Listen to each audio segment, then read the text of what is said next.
Okay. So sorry for the disturbance. So it's a network issue and we cannot do anything here. So I'm sorry for the inconvenience. Yeah. So Bhagavad Gita verse 13 it says that as the embodied soul continuously passes in this body from boyhood to youth to old age, the soul similarly passes into another body at death. A sober person is not bewildered by such a change. So what is so basically the soul undergoes so many changes. Hmm? So when we are a child, the soul has a child's body, and after some years, certain years, number of years, it has a youth's body, and after a certain number of years, it has a grown-up man's body, then an old man's body, like that. Similarly, when the body is completely, depleted, or it is completely old, it doesn't it is not able to properly function, then the soul changes its body. It goes to another body. So this concept is known as transmigration of soul. So transmigration of soul means the soul transmigrates from one body to another.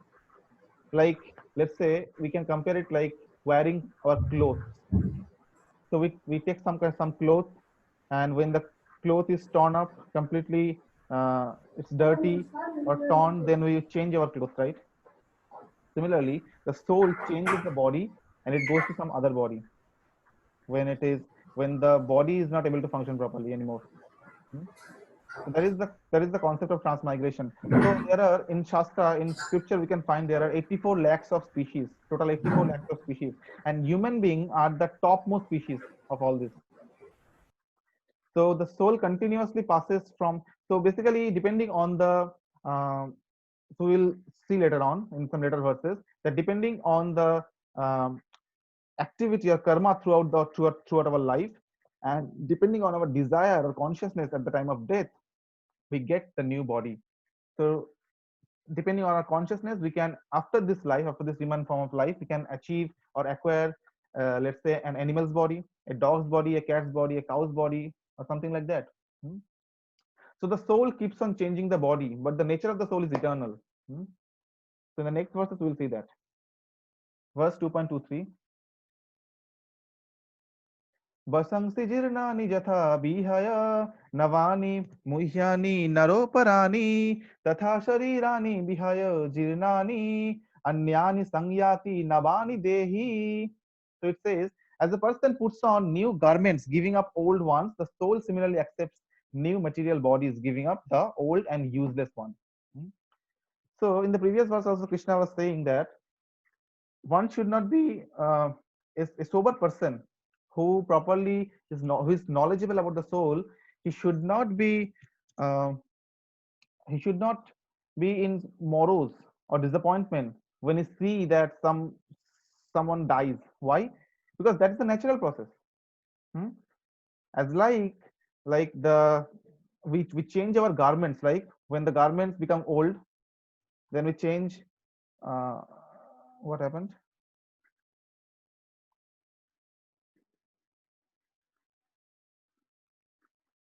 What happened to the screen? Okay. So as we change our garment when it becomes old, similarly the soul changes its body when the body becomes old. Hmm? So a sober person should not be bewildered by such kind of activity or death of a person, because the soul is eternal; it never dies. Hmm? Similarly, here it is said that like garment. Um, so as a person puts on new garment, giving up old ones, the soul similarly accepts new material body, giving up the old and useless one.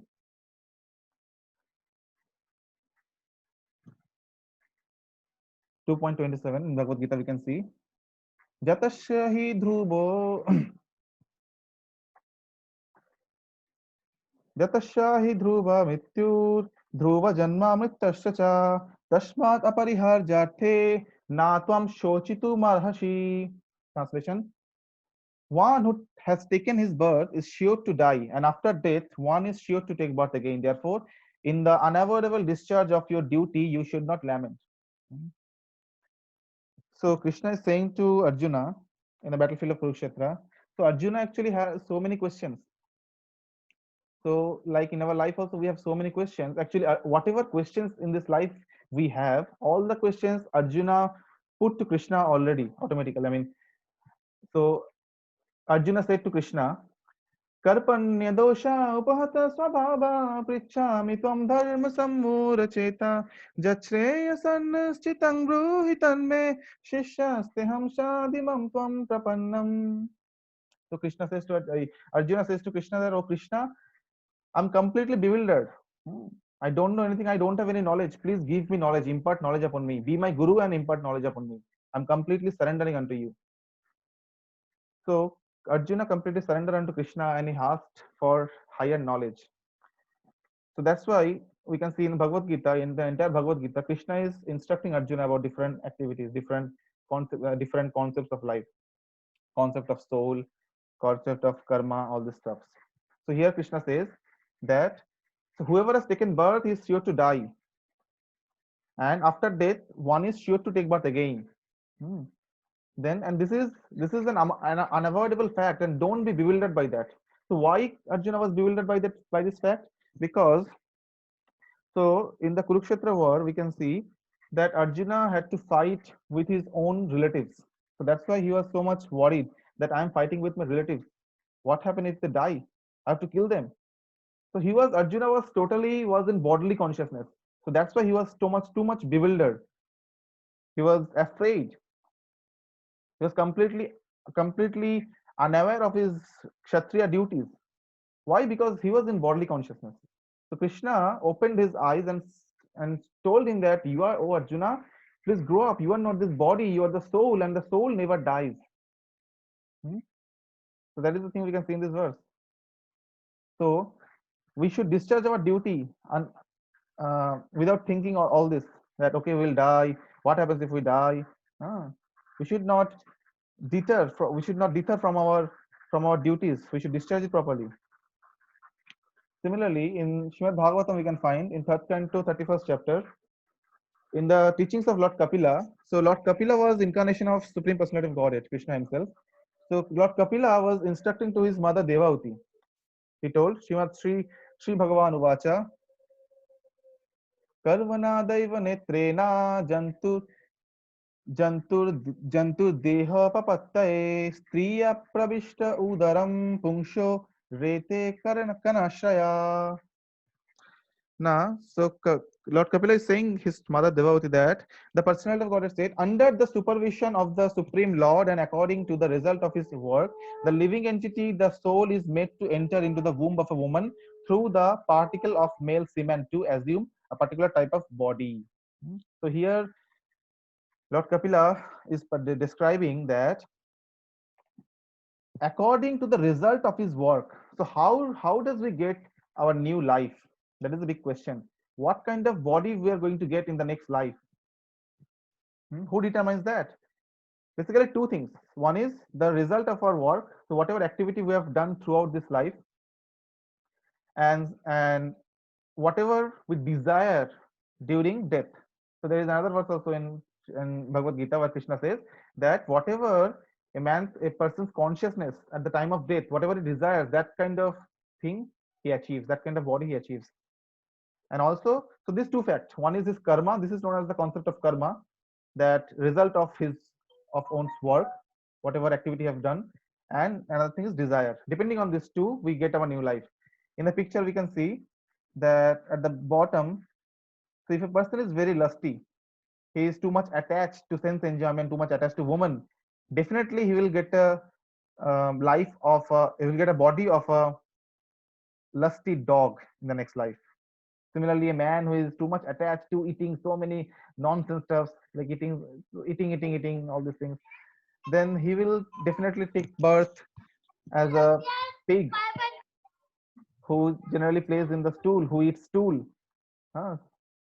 Similarly, in the third picture from bottom, a pious man who does pious activities throughout his life, he can attain the heavenly planets. And he can take birth in very rich family due to his pious activities. But at the topmost position, we can see a devotee of Lord who keep on worshipping Krishna, keep on worshipping Lord as his only activity.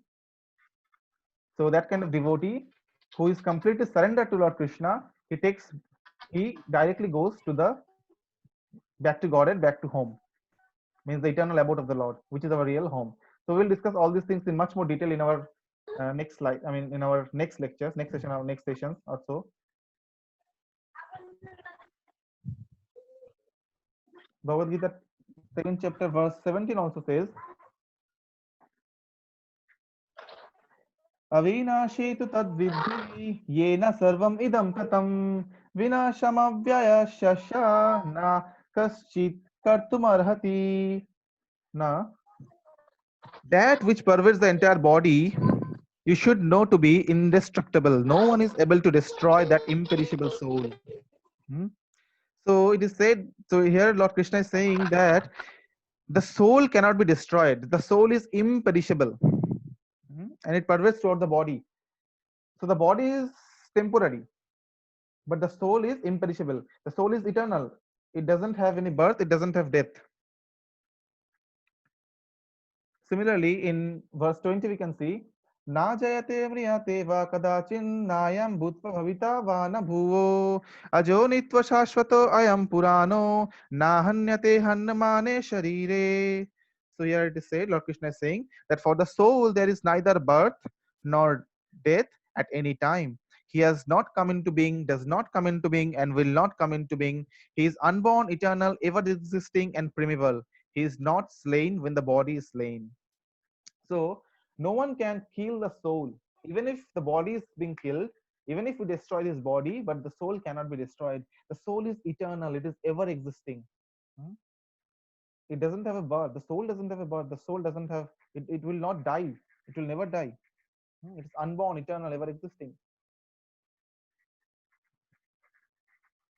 Similarly, verse 23 says, Nainam nainam chidanti shastrani nainam dehati pavaka na chainam kaledayantyapo nashoshayati maruta. So the soul can never be cut into pieces by any weapon, nor burned by fire, nor moistened by water, nor withered by wind. So no one can cut soul into pieces. It cannot be burned into fire, burned by fire, not moistened by water, or not withered by wind. That is the nature of soul. Okay, so we have understood the concept of soul from Bhagavad Gita. Now there are certain things we need to know. So we know about soul. Now we need to know about the body also. So what is this body? Actually, this body, it's a lump of matter. See, so the body can be divided into two categories: subtle body and gross body. So the subtle body, it consists of the okay.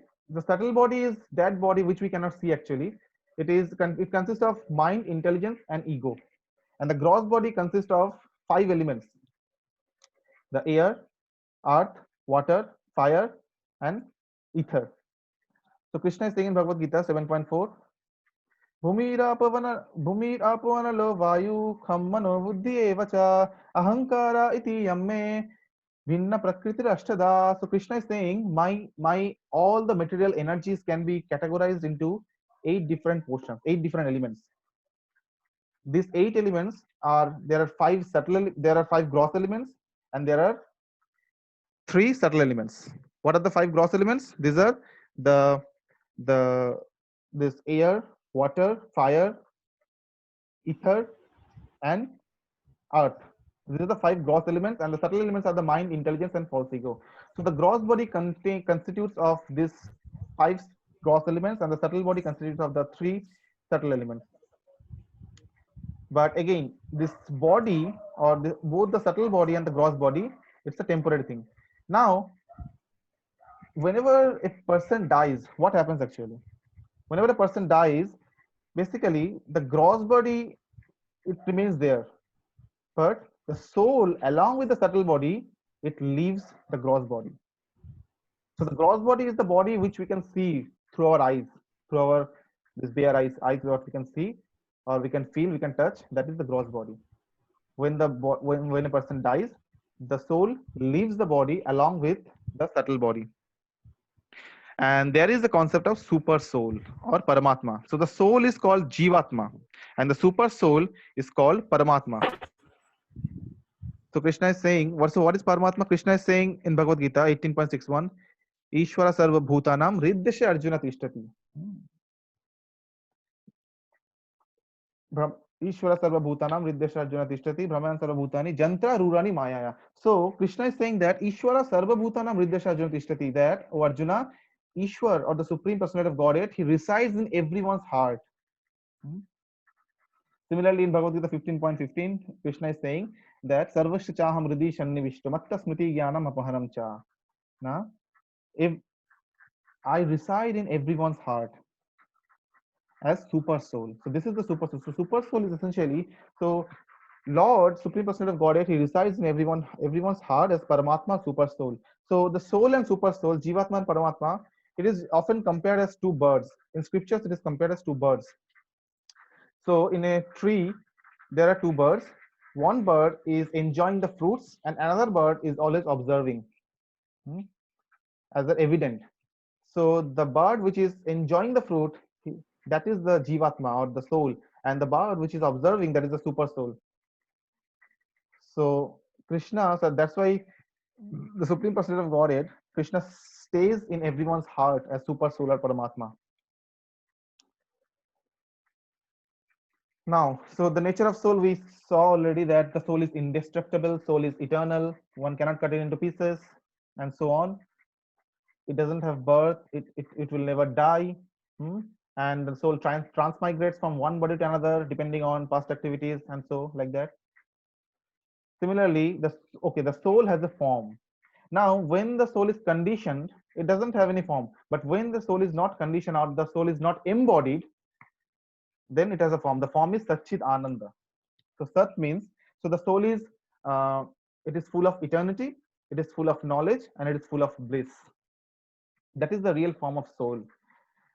So we can see also that we always try to be eternal, we always try to live longer. Why? Because that is the nature of the soul. Similarly, we always try to acquire knowledge. We don't want to be ignorant. We try to acquire knowledge because because our soul is all knowledgeable. It's full of knowledge. And also Ananda means pleasure or bliss. So we always try in our life, we always try to acquire happiness. Whatever we do, our main purpose is to acquire happiness. We want to be happy, we want to enjoy. So because the nature of soul is Ananda, Satchidananda. The soul is full of happiness. But actually, when the soul is embodied, soul is captured in this body, and this body is called Asat, Achit, Nirananda. The body is not so. The body is the opposite. So Krishna is saying this body,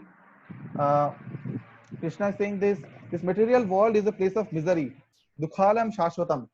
One cannot get pleasure, or one cannot fully enjoy, completely enjoy in this material body. So, and the soul is situated in the region of heart. You can find in scriptures also. And the size of an embodied soul is 1/10,000 of the tip of hair. In Suteshwara Upanishad 5.9, we can find this information. The size of the soul when the soul is embodied. Again, I would like to remind you that the soul has a form which is Satchidananda.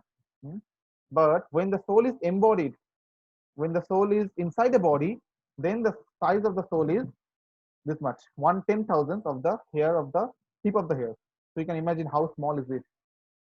And that's why basically the soul is a subtle thing. It's not a matter. That's why through our material senses, through our material imagination, we cannot perceive soul. Even we cannot even perceive an electron. Through only experiments, whenever the electron reveals some symptoms, let's say in cathode ray oscilloscope or cathode ray tube, whenever the electron reveals its symptom, then we can understand, okay, there are electrons. But can we see the electrons? No. Even still, electron is a matter. So even those small matters we cannot perceive. Then how we can think of perceiving soul which is beyond matter? It's not possible. So the most important part now is implications of acquiring knowledge of soul. So why is it too much important? So we have learned that we're not the body, we're the soul. Now what are the implications? How we are going to utilize this fact in our real life, in our life? How will we will get advantage of this knowledge? Let us see what are the implications. See, first of all, seeing everyone with equal vision. See, whenever we find that we are not this body, we are the soul, all of us are soul, and this external body, what we are seeing, the gross body, that is simply a material covering, then automatically we'll look everyone with equal vision if we are properly knowledgeable of this. Because we won't differentiate between an American or let's say an Indian, an European, uh, an African. We will not differentiate. We will not differentiate between, let's say, a beggar. hmm, Similarly, we will not differentiate between human being and animals because we know that they are not this body, they are soul, and Lord Himself, the Supreme Personality of Godhead Himself, resides within the soul. So He resides in all the living entities as Paramatma or Super Soul. So that's how we'll have equal vision to all the living entities. Similarly, this helps us in acquiring divine qualities like humility, patience, tolerance, sincerity, honesty, truthfulness. How? Because see, actually, the God consciousness is the source of all good qualities, all divine qualities. Because whenever we identify ourselves as the body, as the soul, and not the body, then see, otherwise, if we are only in the bodily consciousness, we think, okay, we are this body, we don't have any next life. So what we like to do, we would like to spend this life in a very wasteful manner. We'll try to exploit others because our only purpose is to satisfy ourselves. Hmm? So we'll develop all the bad qualities essentially. So, but if we understand that we are not this body, we are the soul, and Krishna or the Supreme Personality of Godhead resides within every living entity, then we'll automatically be humble. We'll be patient. We'll be sincere, honest. Hmm? All these qualities will automatically come by this knowledge. Similarly, we can live a God-centered life and not self-centered life. So if we see everyone as God's child, because God is residing in everyone's heart as super soul, huh? then then why we should be envious of someone? Why should we think that uh, you know he's he's untouchable, or I don't care about him, or this I don't care about this living being? Ah, so unless trying to all the time trying to enjoy ourselves, thinking of how we can gratify our senses, unless doing this, we can lead a God-centered life. See, whenever the center is common, you see, if you draw certain number of concentric circles, there is no clash between uh, the circumference, right? But if you have several circles with different centers, then there is a clash. Hmm? So if the purpose is different, if everyone has a different purpose, everyone has a different center, then there will be clash, and we can see in this society that there are lots of clashes. Hmm. So nothing is peaceful because everyone's purpose is different. But if the community lead a God-centered life, everyone's center is the same. Everyone knows, everyone is aware of his own identity and others' identity. Huh? Then he can lead a God-centered life, and the society will be very much happy, peaceful. Similarly, we get freedom from lamentation and illusion. Like Krishna says to Arjuna that, oh Arjuna, why you are worrying? Why you are lamenting so much? You are not this body, you are the soul. Understand this concept. Hmm. So even if we are in lots of suffering, but we know, okay, that I should be doing my duty properly, and I should follow the scriptures, rules and regulations, and whatever comes, I will accept it as a God's mercy. Hmm. Because uh, so that's how we become free from lamentation, illusion, and so on. And the final point is awareness about karmic reaction. So once we know that our next life we are going to get, that depends on the activities that we are performing throughout our life, then automatically we become conscious. We become very much careful about doing pious activities or good activities and not doing something bad or abominable. Hmm. So we will try to shape our life accordingly so that we can live a very harmonious life, very wonderful, pious life, by helping others, by making other Krishna conscious. Hmm. by serving others. And because we know that whatever activities we perform, hmm, if we are too much attached to sense enjoyment, if we are too much attached to impious activities, so we will get a very degraded body in our next life. So once we are aware of this fact, then automatically we will lead this life in a very sophisticated way, in a very uh, harmoniously, with a very um, in a fruitful way, so that everyone is peaceful, we are happy, all these things. So that is all about the concept of soul. Uh, so here it ends. So pardon me for all the inconveniences due to the network issue. So I don't know whether you're able to hear me now also. Uh, so Vasin Prabhu, Hare Krishna.